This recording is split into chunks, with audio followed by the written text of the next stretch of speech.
Okay, so sometimes you're going to grab a bar, you're going to come down to the beach, you'll let it out, ready with your students, and then as you let it out, you go to attach to the kite and realise that you've got loops and loops and knots and knots, so obviously those lines aren't going to attach.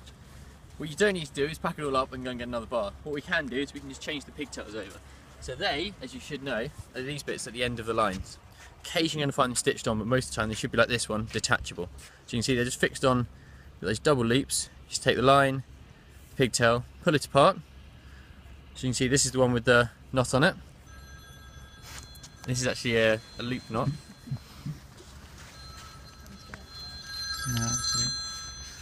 On the back line here, as you can see, there is just the loop. So that's the one which you want to switch over. So we can now take this one out. It's fixed on exactly the same. Just take that off. Switch it over with that knot that we had on the front line. So with this we just hook that through and then over the top. All good. Okay, and then with the front line, exactly the same. You can then just push that through, push that back through there, and that's changed our pigtails over. So now our back line now has a knot, our front line has a loop. You might find this if you're flying something like an RRD kite or a North kite, that the standard lines you use in the centre will have to be switched over to be this way around. Obviously you'll also have to do the other two lines, so switch the two grey lines around as well. That's that fixed on. You will sometimes find you'll end up with a kite like this, which the liquid force bars actually have loops on one and then a loop and a knot on the other. So this allows you to fly from things like old best kites. So if you're doing a beach flying, ones where they have all knots on the kite and you need all loops on the bar. So best kites and F1 kites. New best kites you don't need that, but that's what you're using those for. Okay, cool. So line adjustments, Rick? So, yeah.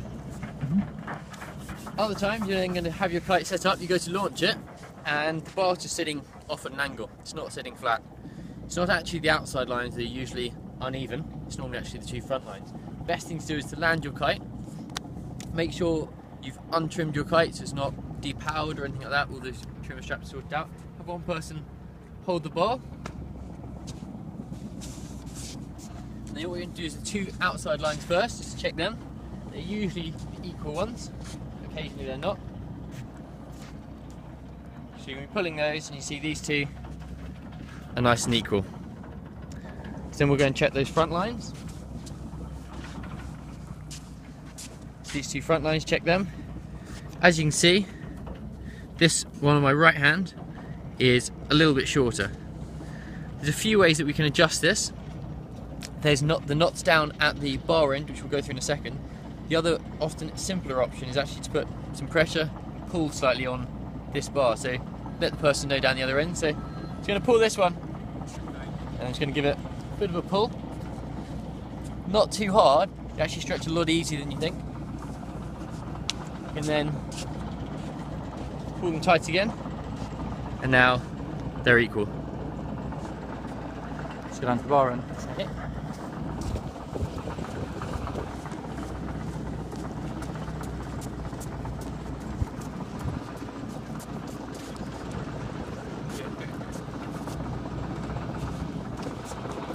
Okay, there's just another way of trimming a kite, and sometimes there could be unevenness in the lines. As you can see from here, you can adjust your lines from this end as well. Now they're not always exposed like this kite. Sometimes they're hidden underneath the floats. These are the floats under here. And these adjustments may be hidden under here. You'll pull the float apart and then adjust it exactly the same way. And it is very simple. You literally just loosen that knot off exactly the same as you would adjusting it any. Put it up, move it down to the next knot,